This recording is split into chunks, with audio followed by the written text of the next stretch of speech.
Breaking news చూస్తున్నాం. అనర్హత పిటిషన్లపైన విచారణ చేసి నిర్ణయం వెలువరించేటువంటి విషయంలో స్పీకర్ అధికారానికి కూడా మరిక పరిమితులు ఉన్నాయని చెప్పేసి పిటిషనర్ల తరపు న్యాయవాదులు హైకోర్టుకు అయితే బుధవారం నాడు నివేదికలు ఇవ్వడం జరిగింది. ఇక మరి బీఆర్ఎస్ నుంచి ఎన్నికైనటువంటి కాంగ్రెస్ పార్టీ తరపున పోటీ చేశారంటేనే మరిక పార్టీ సభ్యత్వాన్ని వదులుకున్నట్లుగా భావించి అనర్హత వేటు వేయాల్సి వచ్చిందని, మరిక దీనికి విరుద్ధంగా అయితే పోటీ చేసినంత మాత్రాన పార్టీ సభ్యత్వాన్ని వదులుకున్నట్లు కాదని చెప్పేసి అయితే స్పీకర్ చెప్పడం సరికాదు కూడా అని చెప్పేసి వాదించడం జరిగింది.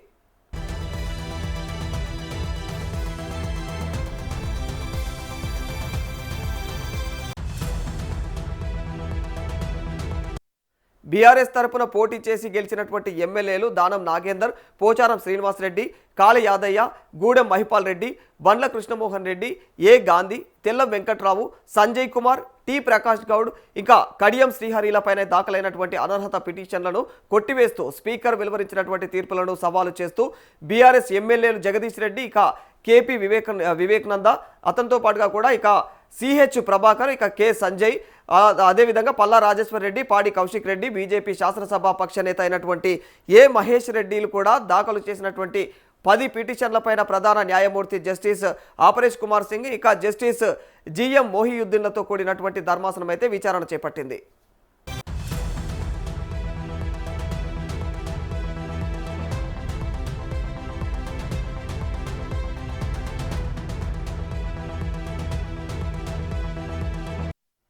బీజేపీ బీఆర్ఎస్ తరపున సీనియర్ న్యాయవాదులు కె వివేక్ రెడ్డి, గండ్రా మోహన్ రావులు వాదనలైతే వినిపిస్తూ అనర్హత పిటిషన్లను కొట్టివేయాలని చెప్పేసి ఇక స్పీకర్ ఆధారాలుగా పరిగణించినటువంటి వాటిని పిటిషనర్లకు ఇక అందజేయలేదని కూడా తెలియజేశారు.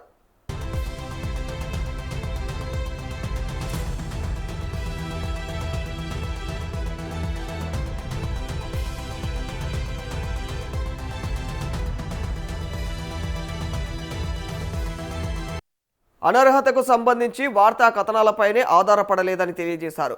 ఎన్నికల గెజిట్లో ఇక అధికారిక పత్రాలు, నామినేషన్ సందర్భంగా సమర్పించినటువంటి ఫారం 26 అఫిడవిట్లను ఆధారాలుగా అయితే సమర్పించినట్టుగా తెలియజేశారు.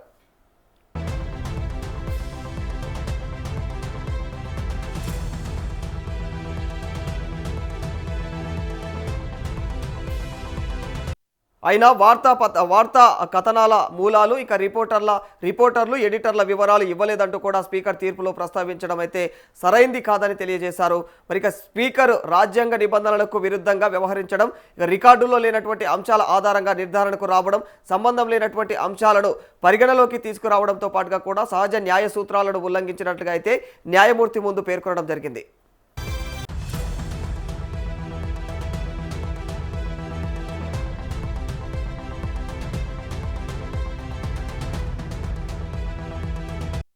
సుప్రీంకోర్టు వెలువరించినటువంటి పలు తీర్పులను ప్రస్తావిస్తూ 10వ షెడ్యూల్ దాని కింద అయితే ఇంకా స్పీకర్కు స్వేచ్ఛ అధికారం లేదని, తన ముందున్నటువంటి వాస్తవాలను నిర్ధారించాలని, అలా నిర్ధారణ జరిగితేనే ఇక ఫిరాయింపులపైన అర్హత సహజంగానే వర్తిస్తుందని కూడా తెలియజేయడం జరిగింది.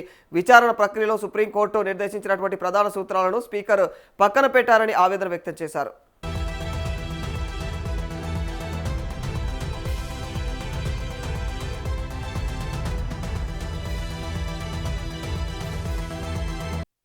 ప్రభుత్వానికి పూర్తిస్థాయి మెజారిటీ ఉన్నందున దాని మనుగడపైన ప్రభావం చూపదన్నటువంటి స్పీకర్ వ్యాఖ్య సరికాదని, ఇది అనర్హతపైన విచారణకు అసలు సంబంధమే లేదని చెప్పేసి పేర్కొంటా ఉన్నారు. మరి స్పీకర్ ఉత్తర్వుల ప్రకారం ఆ సభ ఏదైతే వెలుపల జరిగేటువంటి రాజకీయ కార్యకలాపాలకు సంబంధించినటువంటి అనర్హత ఉంటే గవర్నర్ను ఆశ్రయించాలని చెప్పడం సమంజసం కాదని కూడా, అలాంటప్పుడు మరి గవర్నర్కు స్పీకర్ ఎందుకు సిఫార్సు చేయలేదని కూడా ప్రశ్నించడం జరిగింది.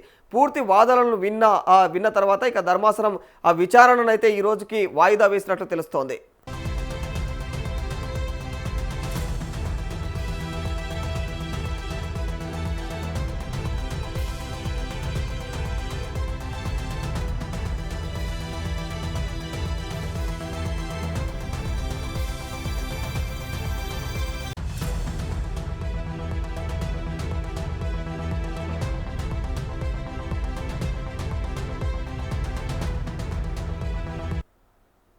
రైట్, మరి ఇదే అంశానికి సంబంధించి మరింత సమాచారం మా ప్రతినిధి ప్రభాకర్ అందజేస్తారు. ప్రభాకర్, అనర్హత పిటిషన్లపైన విచారణ చేసినటువంటి నిర్ణయం వెలువరించే విషయంలో స్పీకర్ అధికారానికి అంటే స్పీకర్ ఇక సరైనటువంటి నిర్ణయం తీసుకోలేరు అన్నటువంటి వాటిపైన కూడా కోర్టుకు వెళ్ళడం జరిగింది. కోర్టులో పిటిషన్లు వేసినట్టు తెలుస్తూ ఉంది. మరి దీనిపైన ప్రస్తుతం ఉన్నటువంటి సిచ్యువేషన్ ఏంటి, దానికి సంబంధించినటువంటి అప్డేట్స్ ఏంటి ప్రభాకర్? ఎస్ రాధాకృష్ణ, అయితే నేడు ఎమ్మెల్యేల ఫిరాయింపుపై కూడా హైకోర్టులో విచారణ జరిగినటువంటి నేపథ్యం చూస్తా ఉన్నాం రాధాకృష్ణ. 9 మంది బీఆర్ఎస్ ఎమ్మెల్యేలు మరి కాంగ్రెస్ లో చేరారంటూ కూడా పిటిషన్లు వేసినటువంటి నేపథ్యం. గతంలో పార్టీ మారినట్టు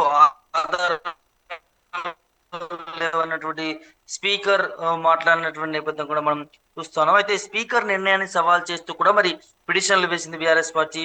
సూరేజు మరి ఈ రోజు పిటిషన్లను తెలంగాణ హైకోర్టు విచారిస్తున్నటువంటి నేపథ్యం కూడా కనిపిస్తా ఉంది రాధాకృష్ణ. అయితే అనర్హత పిటిషన్ల పైన కూడా విచారణ చేసి నిర్ణయం వెలువరించే విషయంలో కూడా స్పీకర్ అధికారానికి కూడా పరిమితులు ఉన్నాయంటూ కూడా మరి పిటిషనర్ల తరపున న్యాయవాదుల హైకోర్టుకు బుధవారం నివేదించినట్టుగా మరి తెలుస్తా ఉన్నది. అయితే బీఆర్ఎస్ నుంచి ఎన్నికై కాంగ్రెస్ పార్టీ తరఫున పోటీ చేశారంటేనే పార్టీ సభ్యత్వాన్ని వదులుకున్నట్లుగా భావించి అర్హత వేటు వేయాల్సి ఉందంటూ, దీనికి విరుద్ధంగా పోటీ చేసినంత మాత్రాన పార్టీ సభ్యత్వాన్ని కూడా వదులుకున్నట్లు కాదంటూ కూడా స్పీకర్ చెప్పడం సరికాదంటూ కూడా వాదించినట్టు నేపథ్యం కనిపిస్తా ఉంది రాధాకృష్ణ. బీఆర్ఎస్ తరఫున పోటీ చేసి గెలిచినటువంటి ఎమ్మెల్యేలు దానం నాగేందర్, పోచారం శ్రీనివాస్ రెడ్డి, తాల యాదయ్య, గూడెం మైపాల్ రెడ్డి, బండ్ల కృష్ణమోహన్ రెడ్డి, ఎం గాంధీ, తెల్లం వెంకట్రావు, సంజయ్ కుమార్, టి ప్రకాష్ గౌడ్, కడియం శ్రీహర్లపై దాఖలైనటువంటి అనర్హత పిటిషన్లను కొట్టివేస్తూ స్పీకర్ వెలువరించినటువంటి తీర్పులను సవాల్ చేస్తూ కూడా మరి బీఆర్ఎస్ ఎమ్మెల్యేలు Jageshwar Reddy, KP Vivekananda, CH Prabhakar, K Sanjay, Palla Rajeshwar Reddy, పాడి కౌశిక్ రెడ్డి, బీజేపీ శాసనసభ పక్ష నేత కూడా ఏలేటి మహేశ్వర్ రెడ్డి కూడా దాఖలు చేసిన 10 పిటిషన్లపై కూడా ప్రధాన న్యాయమూర్తి justice Aparesh Kumar Singh, justice CM మొహిద్దీన్లతో కూడినటువంటి ధర్మాసనం కూడా మరి విచారణ చేపట్టినట్టుగా కూడా తెలుస్తా ఉంది రాధాకృష్ణ. బీజేపీ బీఆర్ఎస్ తరఫున సీనియర్ న్యాయవాదులు కె వివేక్ రెడ్డి, అదేవిధంగా గండ్ర రామ్మోహన్ రావులు వాదనలు వినిపిస్తూ కూడా అనర్హత పిటిషన్లను కొట్టివేయడానికి స్పీకర్ ఆధారాలుగా పరిగణించినట్టు వాటిని మరి పిటిషన్లకు అందజేయలేదు అంటూ కూడా వారు మాట్లాడినట్టు కనిపిస్తా ఉన్నది. అయితే అనర్హతకు సంబంధించి వార్తా కథనాలపైనే ఆధారపడలేదని తెలిపారు. ఎన్నికల గెజిట్లు, అధికారిక పత్రాలు, నామినేషన్ సందర్భంగా కూడా సమర్పించినటువంటి ఫారం 26 అఫిడవిట్లను కూడా ఆధారాలుగా సమర్పించినట్లు కూడా అన్నారు. మరి అయినా వార్తా కథనాలు, మామూలు రిపోర్టర్లు, ఎడిటర్ల వివరాలు ఇవ్వలేదంటూ కూడా స్పీకర్ తీర్పులో ప్రస్తావించడం సరైనది కాదన్నారు. స్పీకర్ రాజ్యాంగ నిబంధనలకు విరుద్ధంగా వ్యవహరించడం, రికార్డుల్లో లేని అంశాల ఆధారంగా నిర్ధారణకు రావడం సంబంధం లేదనేది అంశాలను పరిగణలోకి తీసుకోవడంతో పాటు సహజం న్యాయ సూత్రాలను కూడా ఉల్లంఘించినట్లు కూడా న్యాయమూర్తి ముందు కూడా పేర్కొన్నట్టుగా తెలుస్తా ఉంది. ఇరువైపుల లాయర్లు కూడా అదేవిధంగా సుప్రీంకోర్టు వెలువరించినటువంటి పలు తీర్పులను కూడా ప్రస్తావిస్తూ 10వ షెడ్యూల్ కింద స్పీకర్ కు స్వేచ్ఛ అధికారం లేదని, తన ముందున్న వాస్తవాలను నిర్ధారించాలని, అలా నిర్ధారణ జరిగితే ఫిరాయింపులపై అర్హత సహజంగానే వర్తిస్తుందంటూ కూడా తెలిపినట్టుగా తెలుస్తా ఉన్నది. విచారణ ప్రక్రియలో కూడా సుప్రీంకోర్టు నిర్దేశించినటువంటి ప్రధాన సూత్రాలను మరి స్పీకర్ పక్కన పెట్టారంటూ కూడా ఆవేదన వ్యక్తం చేసినటువంటి పరిస్థితి కూడా కనిపిస్తా ఉంది రాధాకృష్ణ. అయితే ప్రభుత్వానికి పూర్తి స్థాయి మెజారిటీ ఉన్నందున మరి దాని మనుగడపై ప్రభావం చూపదన్న స్పీకర్ వ్యాఖ్య సరికాదంటూ, ఇది అర్హతపై విచారణకు అసలు సంబంధమే లేదని పేర్కొన్నారు. అయితే స్పీకర్ ఉత్తర్వుల ప్రకారం సభ వెలుపల జరిగేటటువంటి రాజకీయ కార్యకలాపాలకు సంబంధించి అనర్హత ఉంటే గవర్నర్ను మరి ఆశ్రయించాలని చెప్పడం సమంజసం కాదంటూ కూడా, అలాంటప్పుడు గవర్నర్ కి స్పీకర్ ఎందుకు సిఫార్సు చేయలేదంటూ కూడా ప్రశ్నించినట్టుగా తెలుస్తా ఉన్నది. మరి పూర్తి వాదనలు విన్న ధర్మాసనం విచారణను ఈ రోజుకి వాయిదా వేసినట్టుగా తెలుస్తా ఉంది రాధాకృష్ణ. సో మరి ఈ వ్యవహారం ప్రస్తుతం ఇదే ఏ కేసు అయితే ఉందో ఈ కేసు మరి భవిష్యత్తులో తెలంగాణలో పార్టీ ఫిరాయింపుల ఆ వ్యవహారం పైన ఎలాంటి ప్రభావం చూపే అవకాశం ఉంటుంది ప్రభాకర్? ఖచ్చితంగా రాధాకృష్ణ, గట్టి ప్రభావం చూపే అవకాశం ఉంటుంది. ఇప్పుడు ఈ కేసుకు సంబంధించి తీర్పు ఏ విధంగా ఉండబోతుంది ఏంటి అనే దాని కూడా మరి ఫ్యూచర్ లో కూడా మరి ఏ ఎమ్మెల్యే కూడా మరి పార్టీ ఫిరాయింపులకు పాల్పడితే ఇది ఒక గుణపాఠం కూడా మరి జరిగే అవకాశాలు ఉంటాయా అనే దాన్ని కూడా పెద్ద ఎత్తున వినిపిస్తా ఉంది. దాంతో పాటు స్పీకర్ డైరెక్ట్ గా ఎమ్మెల్యేలు మారినంత మాత్రాన మరి కాంగ్రెస్ పార్టీకి ఎక్కువ సీట్లు ఉన్నాయి కదా, మరి దీనివల్ల ప్రభావం ఉండకపోవచ్చు కదా, సో దీన్ని లైట్ తీసుకోవాలంటే ఇదంతా అత్యంత సీరియస్ అయినటువంటి మ్యాటర్ కాదు, సో ఎవరు ఏ పార్టీలోనైనా వెళ్ళొచ్చు అనే దాని మీద కూడా మరి ఆ స్పీకర్ మాట్లాడిన దాన్ని కూడా ఇరువైపులా న్యాయవాదులు మాత్రం మరి వాదనలు వినిపించారు. అట్లా మాట్లాడడం సరికాదు అంటూ కూడా మరి కోర్టు అంటే చట్టాలను కూడా గౌరవించాల్సినటువంటి అవసరం ఉంటుంది. స్పీకర్ స్థాయిలో ఉండి ఆ విధంగా వ్యాఖ్యానించడం సరికాదంటూ కూడా, సో వారిపైన కూడా కఠిన చర్యలు తీసుకోవాలంటూ కూడా ఇటు బీఆర్ఎస్ తరఫున, అదేవిధంగా బీజేపీ తరఫున ఉన్నటువంటి న్యాయవాదులు మరి కోర్టుకి అప్పీల్ చేసుకున్నటువంటి పరిస్థితులు కనిపిస్తా ఉన్నాయి. సో 9 మంది పార్టీ ఫిరాయించినటువంటి ఎమ్మెల్యేలు ఖచ్చితంగా మరి వారు రాజీనామా చేసి మళ్ళీ కాంగ్రెస్ పార్టీలో చేరినట్టుగా, కాంగ్రెస్ పార్టీ నుంచి బీఫామ్ పొంది దమ్ముంటే ఎన్నికల్లో పోటీ చేయాలంటుంది బీఆర్ఎస్ పార్టీకి సంబంధించి కూడా. సో వారు కొంతమంది బీఆర్ఎస్ పార్టీలో గెలిచి కాంగ్రెస్ లోకి వెళ్ళి మళ్ళీ అక్కడ కూడా ప్రచారం చేసినటువంటి పరిస్థితి, అక్కడ కాంగ్రెస్ పార్టీ కండువా కప్పుకున్న పరిస్థితి కనిపించింది. ఎన్నికల ప్రచారంలో కూడా పాల్గొన్నటువంటి నేపథ్యాలు కూడా మనం చూసాము. కాబట్టి సో ఖచ్చితంగా మరి వారిపైన కఠిన చర్యలు తీసుకోవాలంటూ కూడా హైకోర్టుకు వెళ్ళినటువంటి సందర్భాలు కనిపిస్తా ఉన్నాయి. ముఖ్యంగా దానం నాగేందర్ లాంటి వాళ్ళు కూడా డైరెక్ట్ గా మరి పార్లమెంట్ లోనే పోటీ చేసిన సందర్భాలు కూడా కనిపించాయి. కాబట్టి సో వారి మీద వేటు ఖచ్చితంగా ఉండాలి, ఉంటేనే మరి ఫ్యూచర్ లో ఇట్లాంటి మరి పార్టీ ఫిరాయింపులకు పాల్పడాలన్నా కూడా ఒక గుణపాఠంగా ఉండాలి అంటూ కూడా బీఆర్ఎస్ పార్టీ తన వారి వాదనలు మాత్రం గట్టిగానే వినిపిస్తుందని చెప్పొచ్చు Radhakrishna. Right, thank you Prabhakar. ఇది ఓవరాల్గా అంటే తెలంగాణ రాజకీయాల్లో ఈ పార్టీ ఫిరాయింపుల వ్యవహారం అయితే హాడీవేడిగా కొనసాగుతూ ఉంది.